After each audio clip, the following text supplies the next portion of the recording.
Welcome again to the college orientation for the Diploma in Business. My name is Kareem. I am one of the first year experience coordinators at the college. The first year experience coordinator is your first point of contact for academic support, not administrative support, but academic support. And we'll get into that in a little bit. I'm really excited and happy to have you all join us here at Orientations. As always, we start our orientations with an acknowledgement to country. So as always, I'd like to acknowledge the traditional owners of the lands on which we live and work and pay my respects to their elders, past, present, and forthcoming. Likewise, if there's any Aboriginal people with us in this orientations today, I'd like to extend them that same level of respect. Special acknowledgement, special thank you goes to the Gadigal people of the Eora Nation, where I personally live and work. I'd like to tell you that our campuses are Bankstown and Narimba are held on Darug land, and would also like to acknowledge the Darug people of the Darug Nation. I want to also inform you that this webinar, this orientations, is being recorded. Participation in the chat, asking questions, participating in a poll. We won't have a poll, but this type of participation is completely optional. And if there's any personal information collected by Western Sydney University, it is going to be handled in accordance with our privacy policy and the privacy management plan. Okay, so we got that out of the way. Like I said, my name is Kareem. I'm the first year experience coordinator, mainly for the Bankstown students, for the standard and extended students.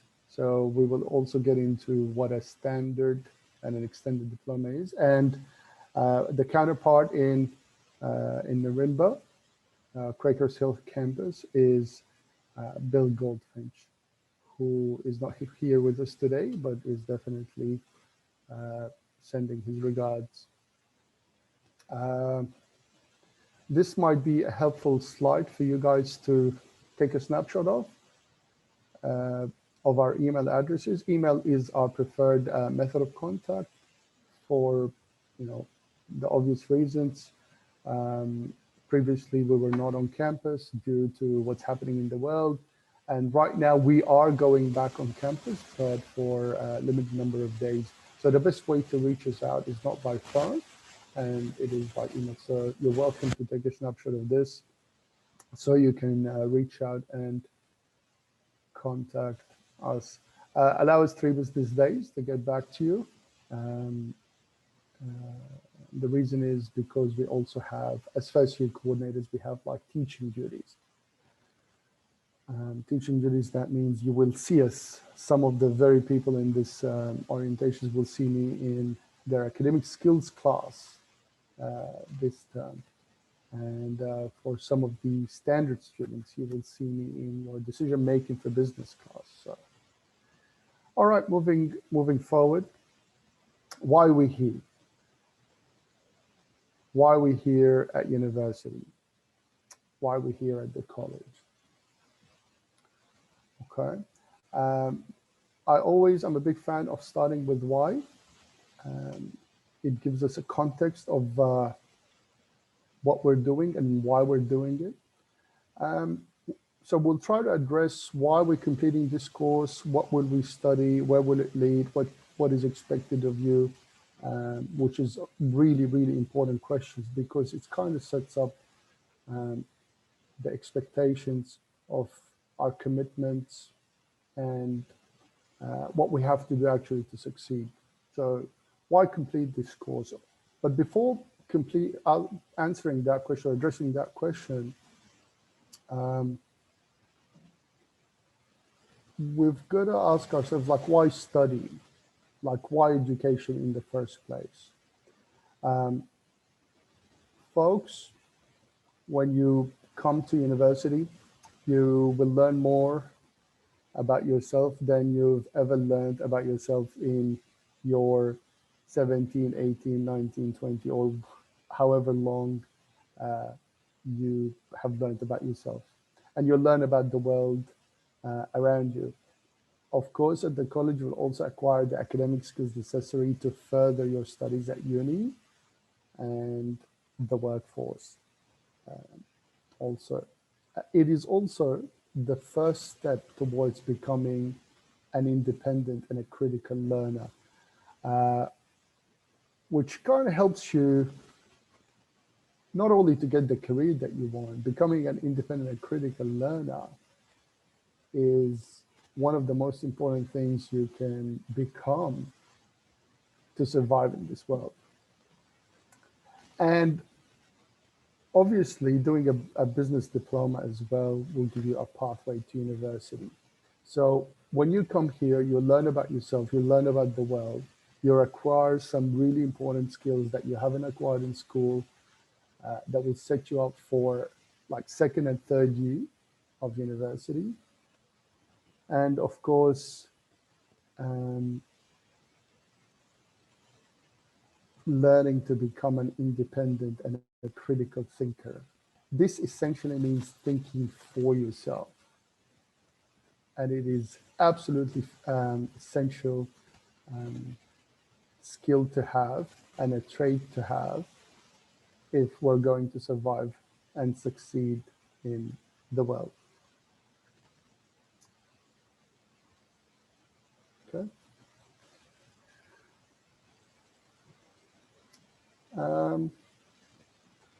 Why study business?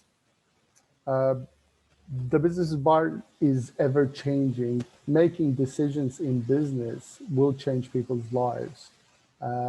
When you study business, you will also develop leadership skills. It's not uncommon, for example, to see business leaders becoming like political leaders.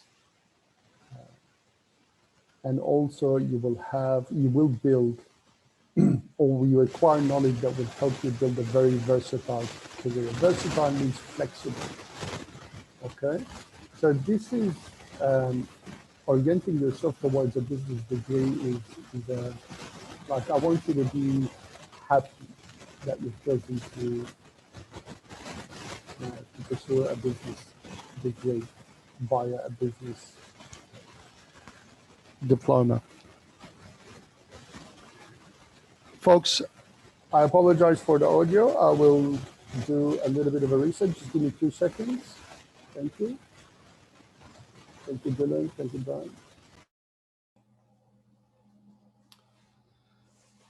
Thank you all for your patience. I hope you can hear me. If you can, let us know in the chat. Thank you.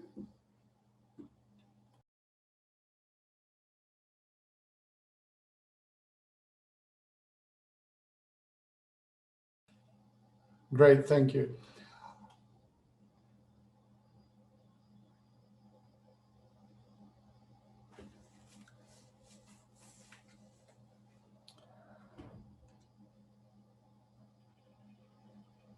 Great, thank you all. Thank you, Simran, Christian, Diana. Appreciate you. Okay, so we were saying why study business, and we said that the business environment is ever changing, is ever evolving. Um, in business will change people's lives. It will help us develop leadership skills um, uh, along the way to lead others. Like I said, it's not uncommon to see some political leaders who have transitioned from the business world. And finally, we'll give you knowledge to build a very versatile degree. A versatile degree is a very flexible degree. That means it will give you access to multiple careers. People that choose to do business, to study business, end up becoming entrepreneurs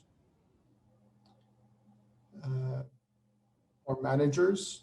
Some choose to become accountants. Some even go to become economists.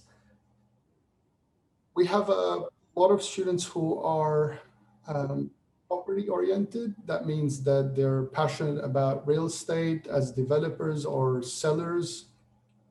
We have a big cohort of business students who are also who go on to become marketing consultants and HR consultants.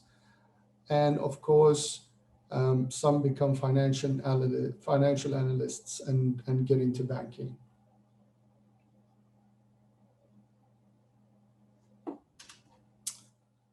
If any of you are interested in any of these careers, please let us know in the chat. Let us know that, for example, Brian could say, I want to become a manager, or Christian could say, I want to become an accountant.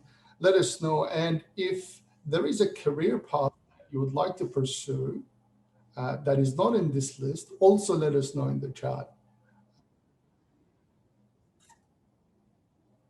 I can see Mackenzie tuning in. Mackenzie, thank you. Mackenzie wants to become a property developer. That is definitely something that you can pursue via a business degree. Diana is interested in becoming a financial analyst. Daisy and Brandon are interested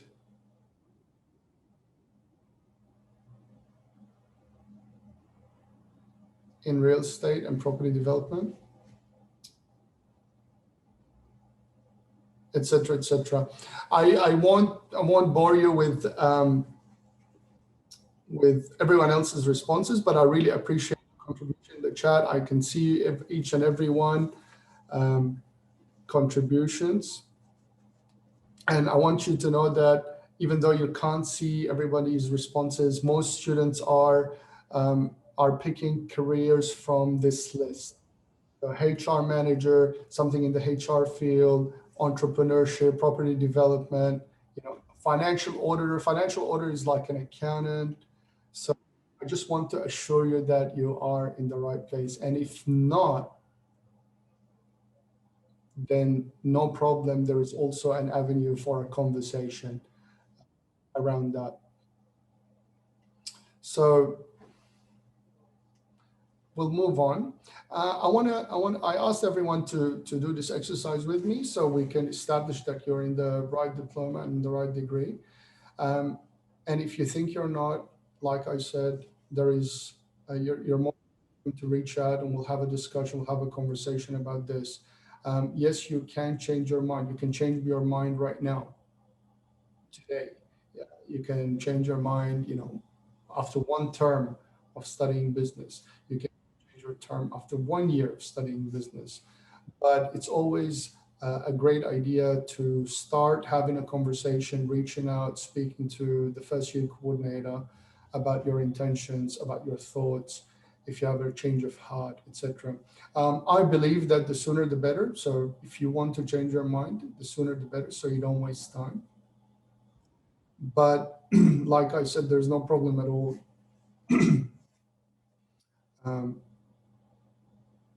There's no problem at all in changing your mind down the road. I want to advise you that studying a business diploma at the college will give you a guaranteed pathway into second year of the business degree. So I'll repeat that again. Studying a business diploma and successfully completing it will give you a guaranteed pathway to second year of the business degree. Okay. Some students at the end of their first year choose to, for example, do like a double degree. This is not a guaranteed entry. This has to be by application to the university. Okay? But for most of you who want to study just business and specialize in the different specializations, like accounting or property or finance or HR, this is a guaranteed entry into second year. Okay. Some students, for example, at the end of the diploma will choose to study law, And this is not a guaranteed entry. This is an application at the end of your diploma. So they will look at your marks and they will they will adjudicate, they will decide. Okay. But for the 99 or 98% of you who are studying a business diploma to go into second year of the business degree, this is a guaranteed entry. Okay. I'm seeing the questions come in, so you're most welcome as well to throw your questions into the Q&A box, and we'll get to those in a little bit. I'll answer all of these before the end of the webinar. Okay. Like I said, we would rather know if you want to change your program sooner than later, but you always have options. You're always welcome to talk to your first year experience coordinator at Bankston, which is me, or at Narimba, which is Will Goldfinch. Now, I want to briefly talk to you about the different diplomas that are available to you at the college. So we have like 63 participants right now, and most of you will be in the extended diploma. Some will be in the standard diploma, and some will be in an integrated diploma. Okay, I'll talk to the integrated diploma for a moment, and then we'll move into the extended diploma. The integrated diploma is a 2-term diploma. Okay, so you study with us at the college here, 8 university level units. As a matter of fact, you are exactly studying university level units that the folks that went straight to university are studying. So enterprise markets, enterprise leadership, financing enterprises, these are called university level units. So if you're in the integrated diploma, you're actually studying university.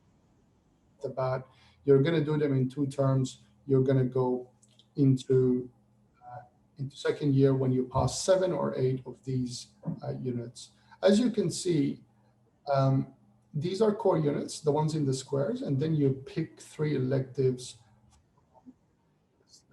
As you can see, the electives are from finance or accounting. Some are from marketing, consumer behavior, marketing principle from marketing, managing people work, organizational behaviors about HR.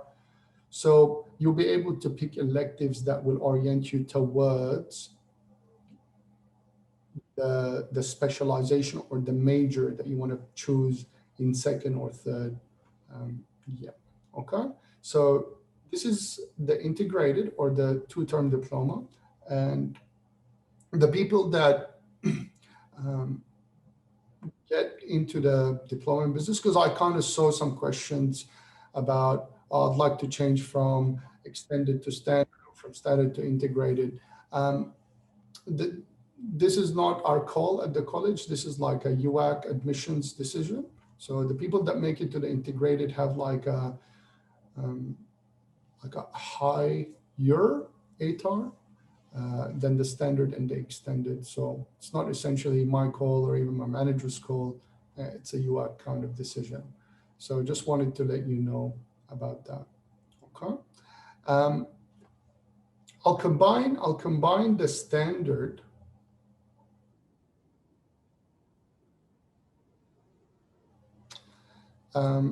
this is actually, sorry folks.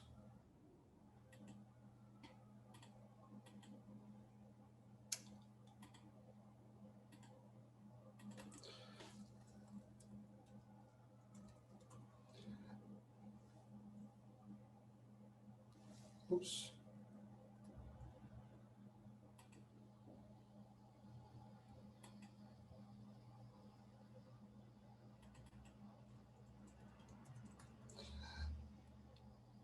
The standard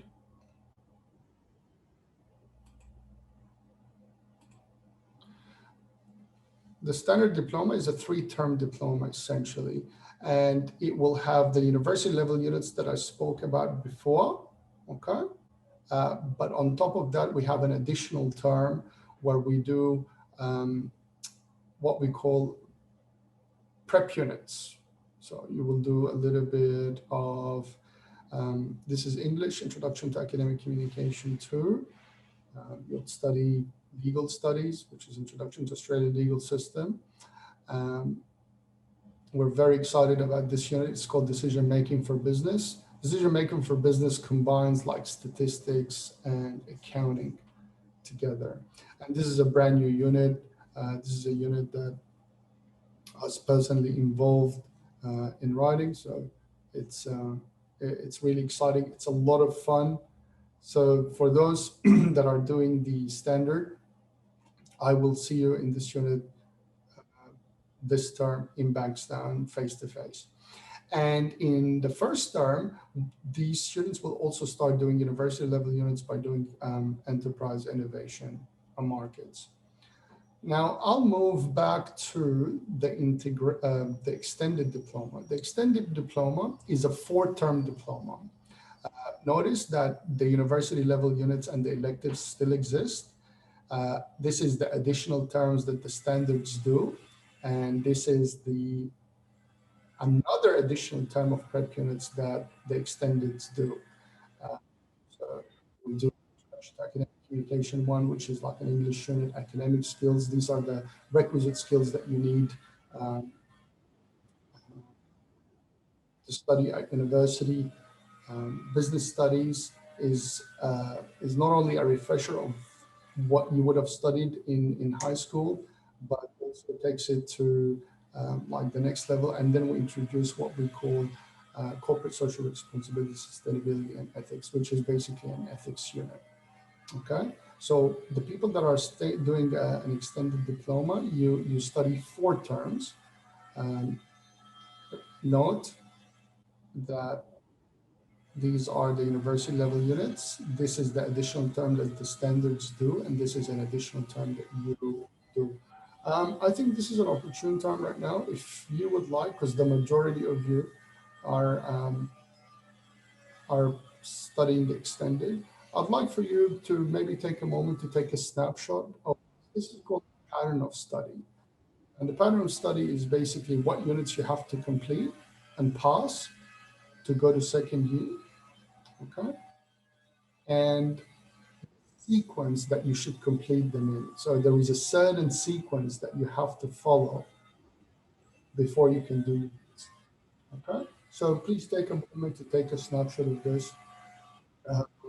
If you would like me to go back and present you with the patterns for the standard and the integrated, I'm happy to do that as well. So just let me know in the chat. Otherwise,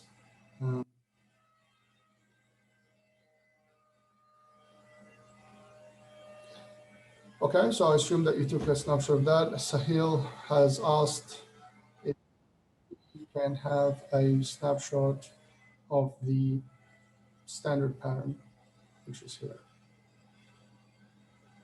Yeah, that's the standard pattern. Okay.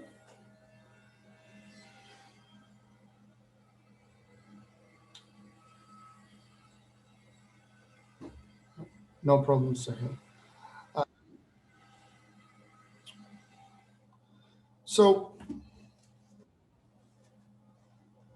the other reason why I ask you folks to take a snapshot of these patterns of study, because I would like you to verify, like today to verify that if you are in a extended diploma and your course is 7102, that you're enrolled in these 4 units, not any other unit. So I want you to verify at some stage that you are enrolled 4 units. Because if you're not, then we need to modify or fix your enrollment, if you will, before the start of term. It's such an important thing to do. So again, you've taken the picture or a snapshot of the patterns of study. You need to verify that in term 1, you're enrolled in these units. Okay. And if you're not, then we need to have a conversation about at how to modify that so you're actually on pattern. That means you're studying the right sequence at the right time. Okay. How can we be successful? University is very different to high schools, folks, as you might have gathered. It's the real world, really, or the bridge between high school and the real world. But yeah, we treat you as adults, uh, you know, and we expect you to act and take responsibility as adults. Okay, university is very different to high school. Um, no one is going to be pursuing you to attend or pursuing you to submit your assignments or reaching out. Well, we do reach out if we think you're, you might need assistance, but we expect you to reach to us if you support. Happy to help and extend you with any that we have or any support services that are available through the university. So university is very different to high school. It is adult education. Um, Sometimes students say, I haven't passed the unit. Can I still do these other units? Um, Unfortunately, no. At university, like you actually have to get a pass in a subject before you can proceed to the following term. You don't have to pass all of them to proceed to the following term, but suppose, God forbid, if you pass all these three and then you don't pass innovation markets, what do in the following term? You have to pick up innovation markets with leadership and financing before you pick up the elective. You know what I mean? So it's not like just you're going to transition because you attended and participated and submitted. Yes, you have to attend, you have to participate, you have to submit assessments, but you have to pass, you have to get an overall mark of 50 at least. So that's one of the big differences between university and high school. Like I said, it's an adult environment. We expect you to take responsibility uh, for your success. It's a partnership between you and us, if you will. So it's like a partnership. It's not only the teachers that will help you pass, no, and it's not only entirely your effort. It's a combined effort, but you have to do your bit to make it through. You have to take responsibility for your own learning. Um, you have to set up, like a study space and study habits. Okay, we'll talk a little more about this in the classrooms as well. Uh, for example, knowing what I know today, I would, I tell my students that um, if you come to uni and you do a class, I recommend you get out of the classroom when you finish, have a small refresher, then hit the library, do the 20, 30 minutes just to skim through, just start, open the Word document, give it a title, start the assessments, for example, if there's one coming up before you go home. Because as soon as you leave, and then, you cool down, if you will, you can't start falling out of that momentum. So you need to start finding, like I said at the start, you will learn more about yourself at university than you've learned, you know, in the past 17, 18, 19, 20 years of your life. So setting up a study space, setting up a study habit are all things that you need to do if you're going to be successful. And we'll give you some ideas, like we'll throw, as your first year coordinator, your teacher will throw ideas at you. Some will, like the stuff that has worked for us doesn't necessarily mean it will work for you, but we will give you these suggestions until you find what exactly works for you, because truth is we're not the same. Not any single person is is identical to anybody else. So no study habit exactly works for everybody. So you kind of have to pick and choose some ideas until you find what works for you, and hopefully by the end of your diploma, which is like the first year of uni, You've kind of figured out what works for you. What are the things that you do that make you succeed? And what are the things that actually make you fail, and you avoid those um, as you move into your second year of university. Um, when you come to the classroom, this is a big difference between high school and this is a big difference between high school and university. When you come to the classroom, there is an expectation that you share your mind, to share your ideas, to share your thoughts through discussion. We will throw questions at you that are not, that there isn't a yes no answer and there isn't a definite concrete answer. We want you to think, we want you to reflect, we want to hear your voice. And if you don't have a voice, we want to develop it.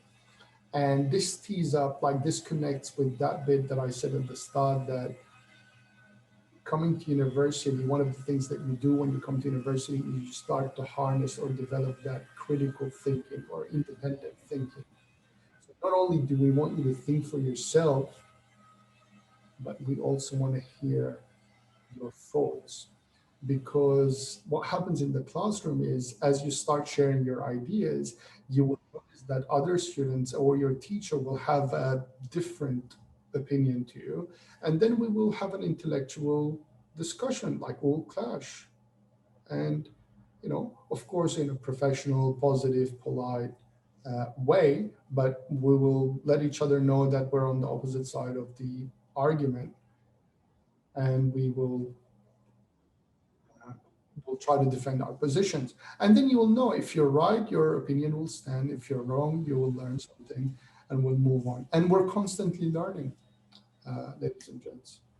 As teachers, we're constantly learning. Academics, administrative staff, it's a never ending journey, it's a never ending process.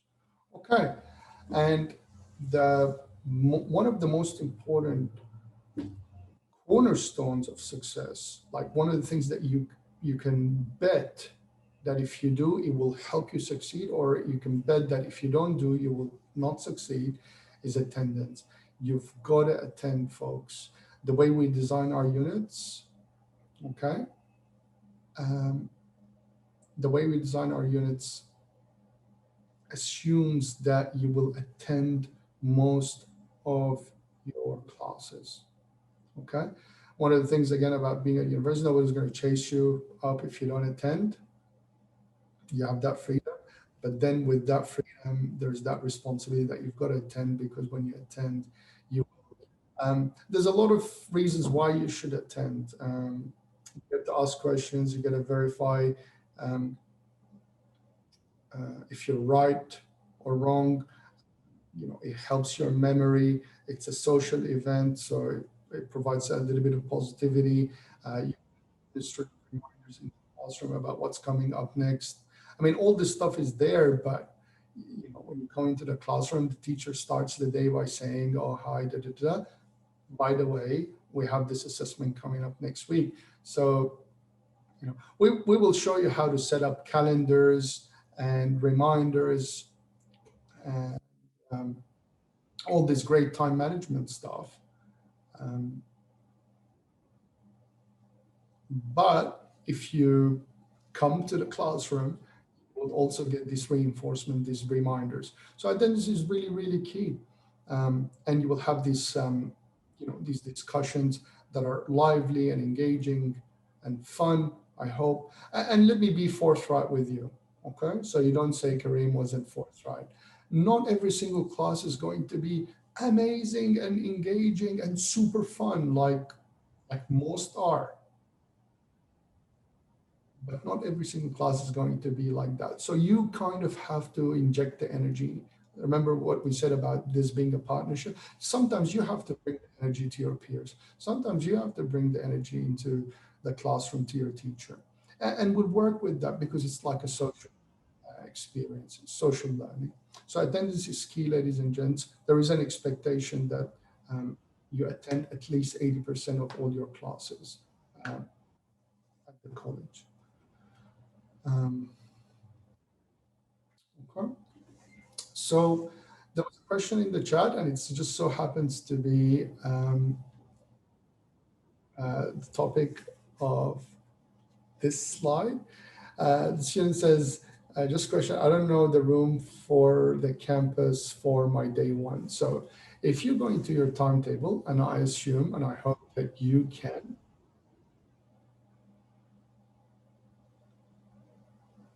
go into your timetable. It's called Allocate Plus. That's our system for timetabling. You'll be able to see that you'll see stuff like this, a block that looks like this. So 700,212 is the number of the unit. Okay, 16 is the year. It's, an old one from 2016. TE1 is term 1. Bank is Bankstown. Okay, and this is class 2 part 1. You don't have to know all of these things, but class 2 part 1. So that means that there is multiple classes or multiple workshops in the unit. So class 1, class 2, class 3, class 4, and each class has different parts. So don't let it confuse you, but I just want to tell you what you're reading. Here's the important bit that addresses the question that's in the chat. It says BA 17140. So BA is Bankstown, 17 is the building, 1 is the floor, 40 is the room number, BA 17140. I want to tell you that not all classes are going to be face-to-face in term 1, but there is definitely going to be classes that are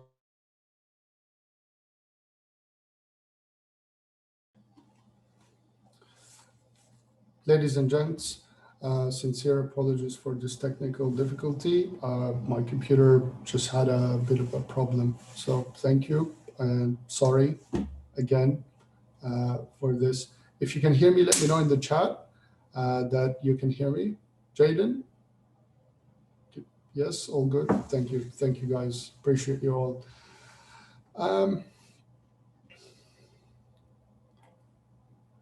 Thanks, folks.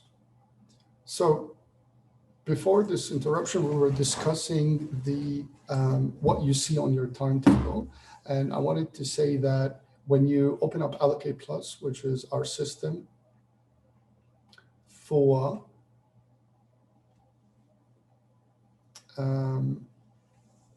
allocating classes, you will see a block that looks like this, and this is what it means. Okay.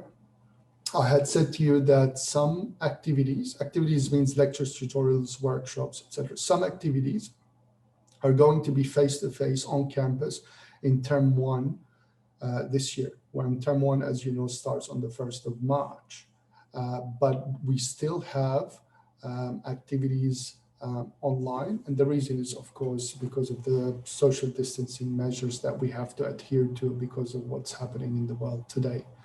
So some of you will be coming to face-to-face classes, and you would have chosen that in your tutorial registration on Allocate Plus. Some of you would have chosen the online classes, which are also available to you. So if you have a room number like BA 17140 or 17029, something like that, that means you have a face-to-face class at the Bankstown or at the Narimba campus. And if it says online, then you'll probably have an online class on Zoom, just like what we're doing right now. So regarding tutorial registrations, suppose that you have registered for a face-to-face tutorial and you would like to change. You have until the end of week 2 to make these changes, okay? And I want to assure you that going from face-to-face to online is not going to be a problem, okay? The issue is if people are doing, online classes and they want to come to face-to-face, because the spaces are going to be limited because of the social distancing measures, and you might find that the class is actually full. Okay, so regarding changing tutes, it is something that is definitely available to you until the end of week 2. Okay.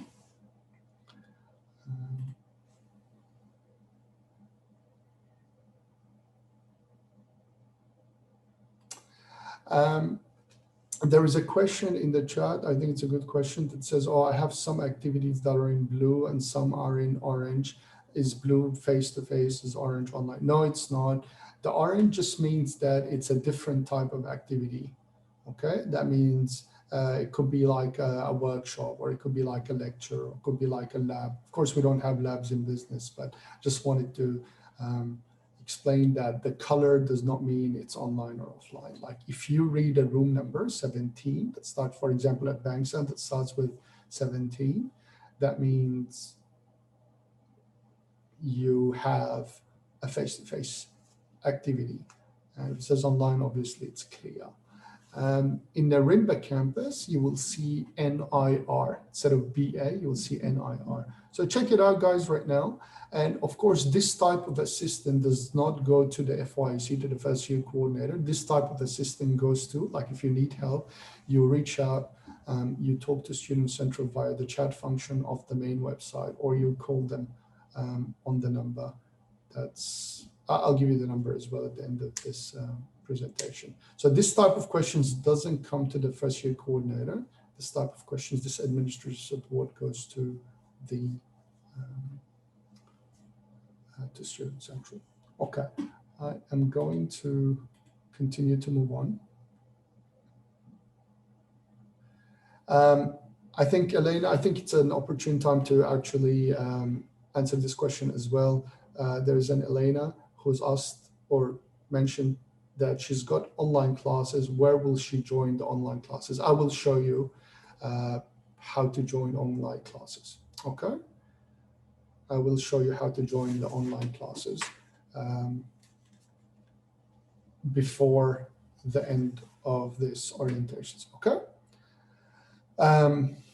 Lindsay, can you post your question? Lindsay asked a question about transferring from one campus to another. Can you please chuck that in the chat? So all the questions should go to the Q&A.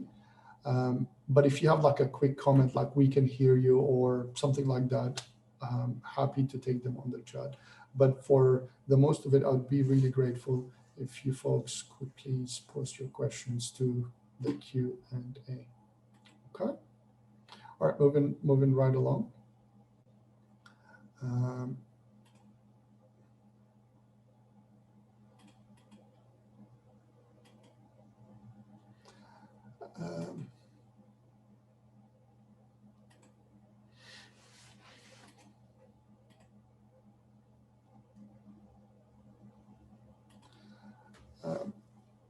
So Hayden also asked a question that I think now is a good time to answer. Hayden says, is online classes and face-to-face classes different? Absolutely not, other than the fact that you will be in a classroom with other students that are sitting 1.5 meters away from you, and you will see a teacher like yours truly, like myself, leading the classroom there face-to-face. But there is no difference whatsoever. We went through great pain and maybe a little bit of pleasure to actually transform our units, transform our curriculum completely so that students do not have any disadvantage if they're studying online. And in term 2, actually, we're going to introduce even a better strategy. Maybe I shouldn't confuse you now. Maybe I should, I don't know. In term 2, like this is not happening in term 1. So none of you will have to make that decision. But in term 2, students will be able, and it will not make a difference, you'll be able to study by coming to campus. You'll be able to zoom in like this into the classroom, or you'll be able to study independently if you choose to.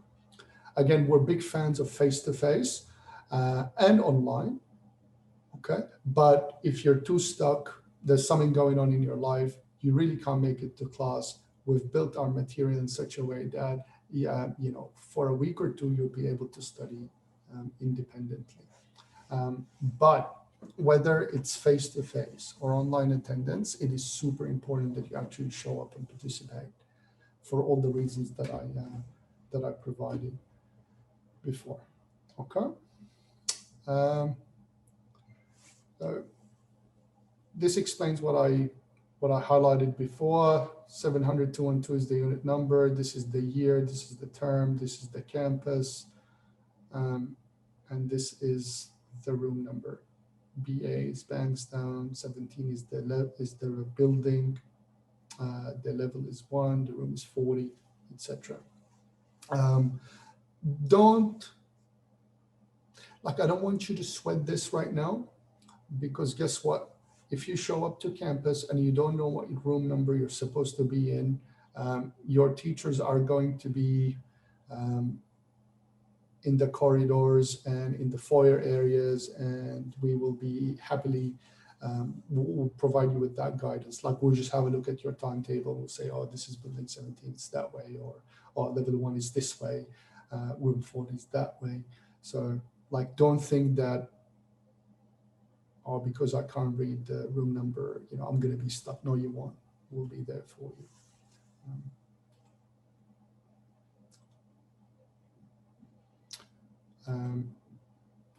All righty, moving on. This is an important slide, ladies and gents. If possible, I'd like you also to take a screenshot or a snapshot of this particular slide. It's the key dates. You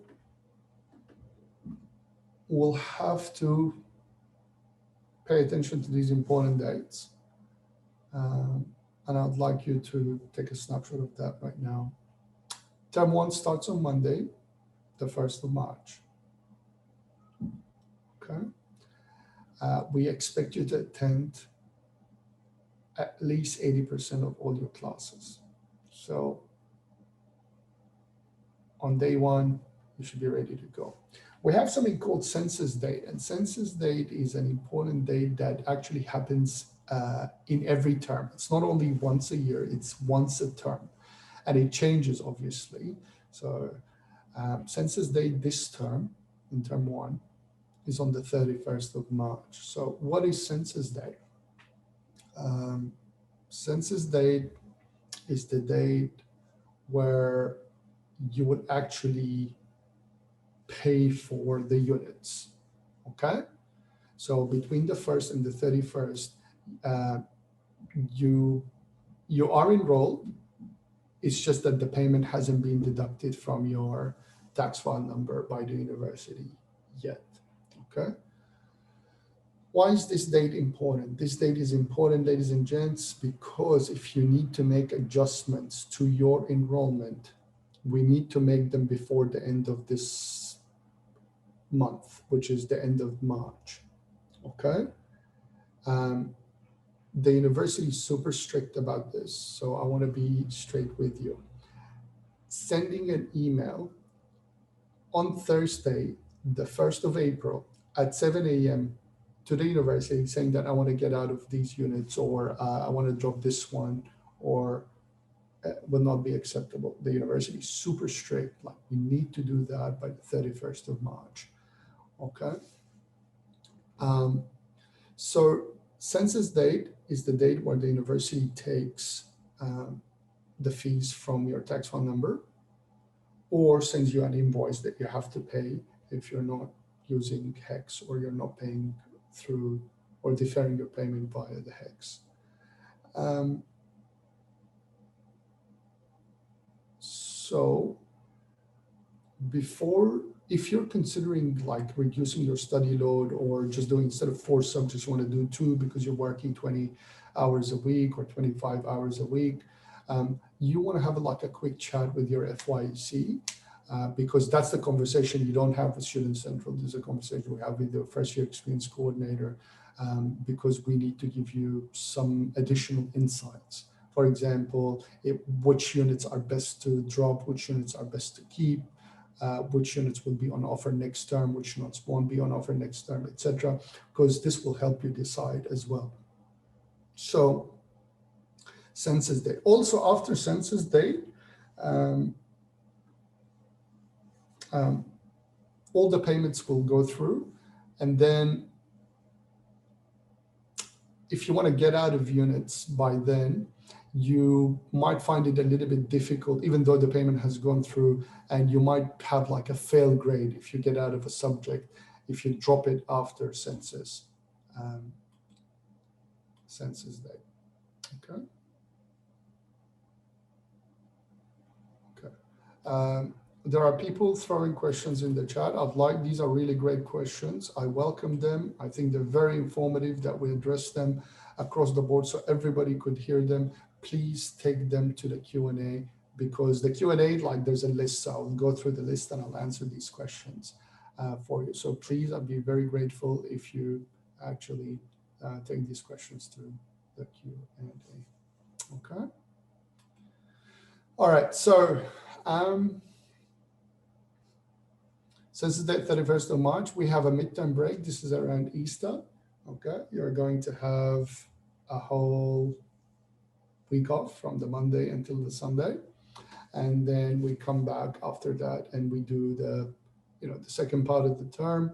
And then there is something here called exam week.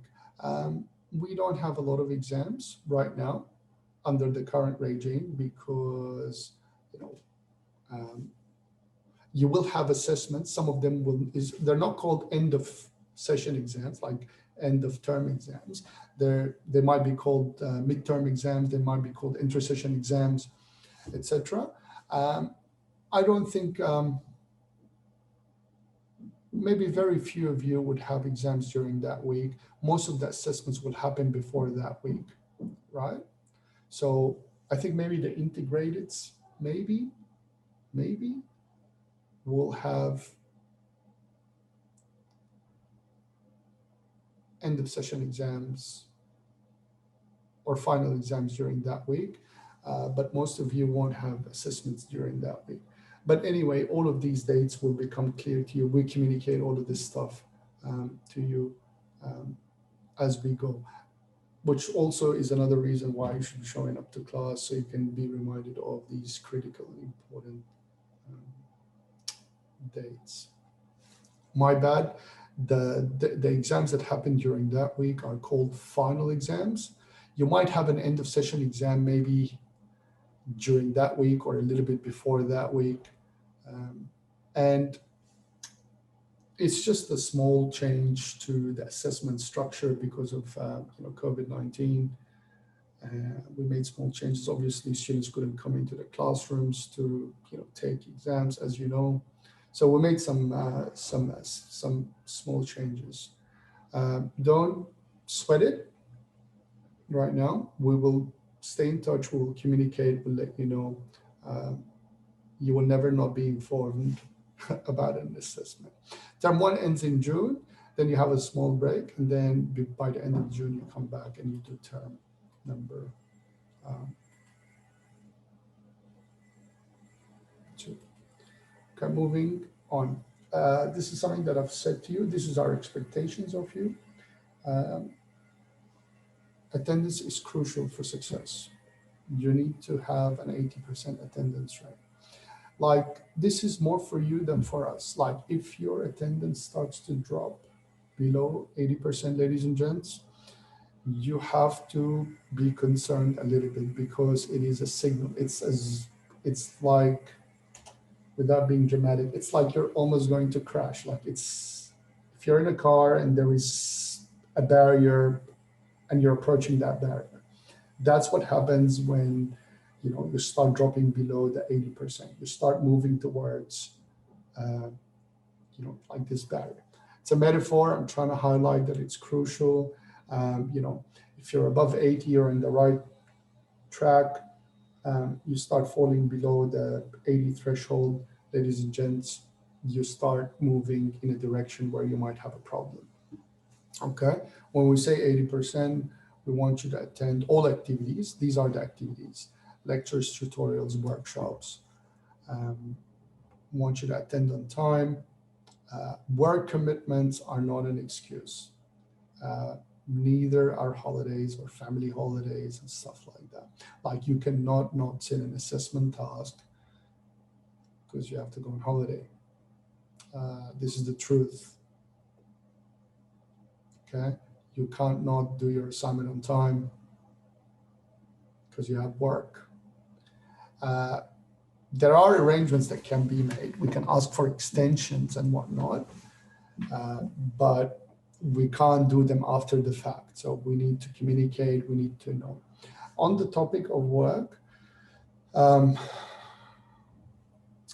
want to let you know that if you're working more than 10 hours a week consistently, like I know that as students, we sometimes have periods where we work a lot and other periods where we don't work a lot. But if you're consistently doing 10, 12 hours a week of work, you should consider not studying 4 subjects. And in considering that, you should talk to your FYC.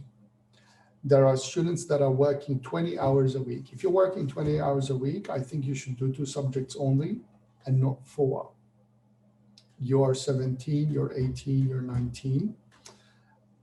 We don't think you can, unfortunately, we don't think at this stage of your development, you can do full-time study, 4 subjects. Because when you study 4 subjects, that's the full study load.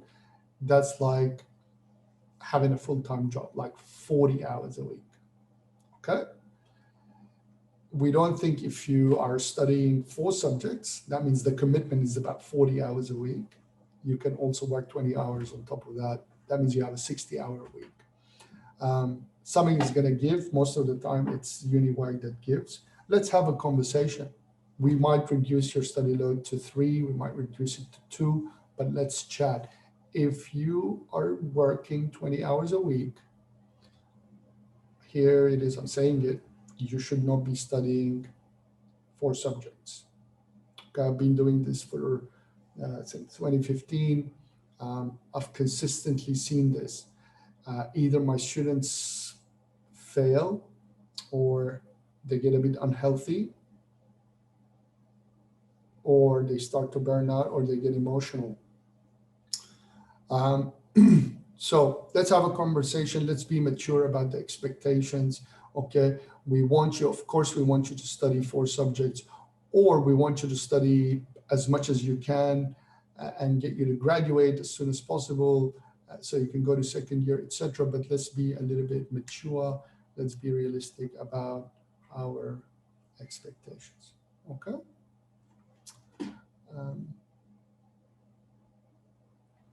Okay, so that's what we expect of you. This is your rights. Gotta let you know your rights. Ladies and gents, as a student, you absolutely have the right to privacy. I will tell you right now, if you are over 18 years of age, your teachers will not have any conversations about your academic progress with any human being, except if you give us consent. If you say, oh, you can speak to my dad, or you can speak to my mom, or whatever. Like sometimes we get parents or guardians pick up the phone and they call student. If the student is over 18, there is no disclosure whatsoever. And so does Student Central and whatnot. So no one can pick up the phone and call Student Central or call me and get your results or your attendance rate, or even ask, oh, is XYZ attending classes or not? Like sometimes parents are concerned and will say, oh, they're fine, like everything is okay, there's no emergencies, and we'll leave it at that. You know what I mean?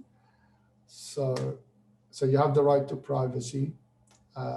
You have the right to be respected by your teachers, your peers, and any staff member at the university. You're also expected to treat everyone, including your peers, your teachers, your staff, and any staff at the university with fairness and respect. It's It's your right for knowledge. It's for your right to access any resources that are available for any university student. You have the right for equality, and you have the right for safety. Okay. Okay. If you have any concerns of there or there's any issues, please make an appointment with your FYC. Uh, if you're facing any kind of issues or any difficulties, etc. Okay. This is the place for you to feel safe, to feel equally treated, to access all the resources that you're paying for, gain the knowledge that you signed up for, be treated with respect as you treat others with fairness, respect, and equity, and of course, your privacy. Now, if you are under 18, I'm also obligated to tell you, if you're under 18, ladies and gents, and your parents or sibling contact the university, the parent or the guardian has the, not the sibling, the parent or the guardian has the right for some information like your attendance, like your grades, etc. Okay? So for those over 18, no disclosure whatsoever. Okay? For those under 18, because you're classified as a minor. And most students are, 17 and a bit, and then as soon as they turn 18, boom, they get the full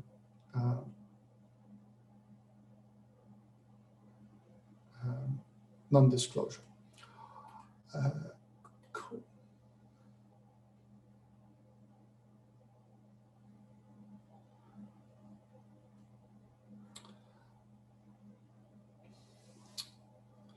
All right, folks, we have a lot of support services available to you. And I'll tell you what most people don't do. Most people try to not access these support services. And it's such a shame because these are fantastic resources, okay? We have something called the MATES program, where basically you sign up to have a mate. The mate is a student who has been in the college for at least 2 or 3 terms, who could provide you with their experiences, let you know how they navigated the landscape, how they survived, the college, what they found helpful, what they didn't find helpful, what are the things that made them successful, what are the things that, could have been problematic, etc. So this is the MATES program. You tee up or you connect to a student existing or a former, maybe at the university now, but would have been a college student, where you could just become mates with and share their experiences. Okay. We have an academic literacy in the library. Okay. The library is fantastic. Okay. The library also runs programs about study literacy, like how to improve your written expression and your presentation. And most students don't access these things. And we really, really love you to do that, to access these resources so you can improve your performance. Okay. We also have counseling, disability, and welfare unit. And the counseling, and this is just a heads up. If you've accessed counseling in school, I want to let you know that this is available to you. It's free, it's confidential, it's really, really helpful. Counseling is sometimes having, just if there is too much on your plate and you're feeling a little bit emotional, and you're not feeling your best, just pick up the phone, call counseling. Okay, they will set up an appointment. Sometimes they will set up Zoom appointments. Sometimes they can have even an online chat with you. Highly encourage you, ladies and gents. As staff members, we have access to counseling. So I've accessed counseling as a student. So we remove that stigma. As a student, I've accessed counseling. As a staff member, I access counseling. Okay. The disability unit, if you have an ongoing health issue, okay, um, you want to contact the disability unit. It could be blood pressure, it could be diabetes, it could be like, God forbid, if you break your hand or leg. You need to contact the disability unit because they will create these plans. They call academic integration plans. And the academic integration plan tells the teachers in the classroom, without telling them the nature of the problem, it just tells them that you need to do these adjustments for this student, okay? So, for example, let's say, I'll give you an example. Let's say one of us has blood sugar, like diabetes, okay? And the student needs to go to the loo a lot, and they need to eat in the classroom, okay? Now, when we go face to face, one of the things that you shouldn't do in a classroom is to eat. Like, you can drink water, but bring a pizza into the classroom is not kind of is not cool, right? And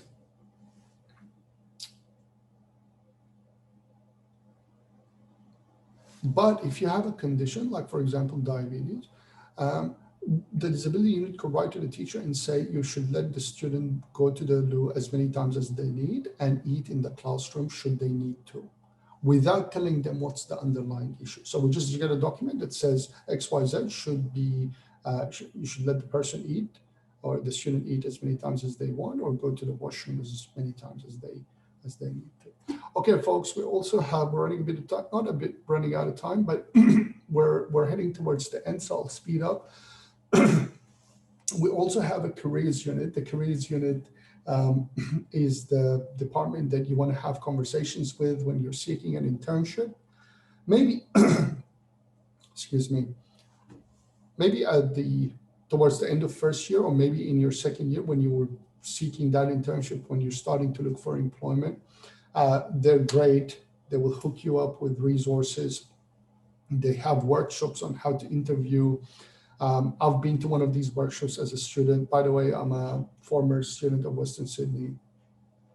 So when I say to you, I've been to counseling or I've been to careers, I really have, because I was a student of this university. So careers is great, probably not in your first term, but towards the end of your first year, as you start to think about employment and internships and building your resume, etc.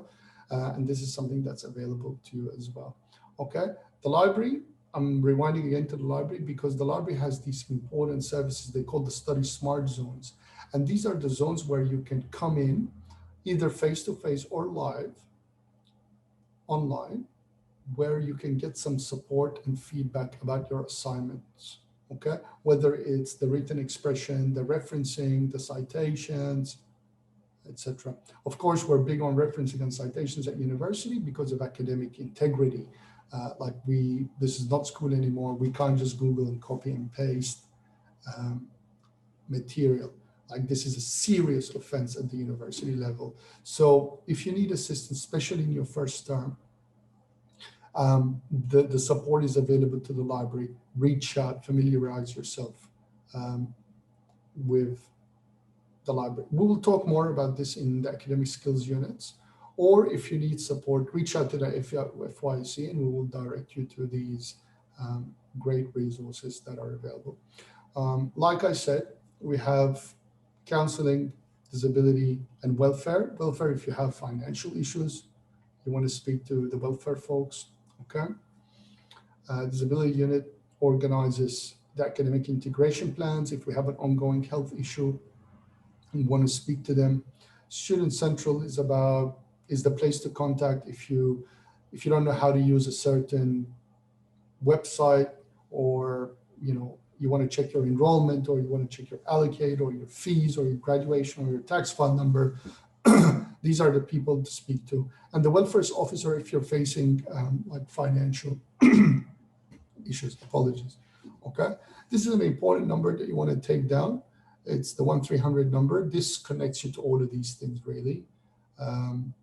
But So maybe you should consider taking a snapshot of this number. To be completely honest, I really prefer the chat function on the main Word University website. So if you go to westsydney.edu.au, like a chat box, chat dialog pops up, and you just throw in your name, your student ID, and you start talking to someone. It's so much faster than the phone, and I'm a big fan of the online chat. Okay, if you prefer the phone, of course, not a worry. Okay. And last but not least, we have the counseling that I've spoken about. If you've accessed counseling in school, we highly encourage you to access counseling here if you need it. Okay. And sometimes when things are just overwhelming and you don't even know how to, you know that the FYEC is not the person to talk to, but you're too stuck or you can't find information or whatever, reach out to the FYC and say, I want to be referred to counseling, or I want to be referred to welfare, or Karim, I have XYZ situation. Like, what do I do? And we would be more than happy to assist you. Okay, this is, I'm going to go into this website. This is called Views, virtual UWS. Okay. You go into Views to access the learning materials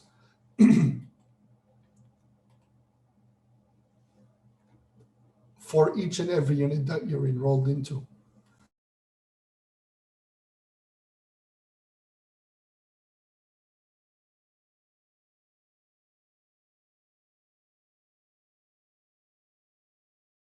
So this is Views.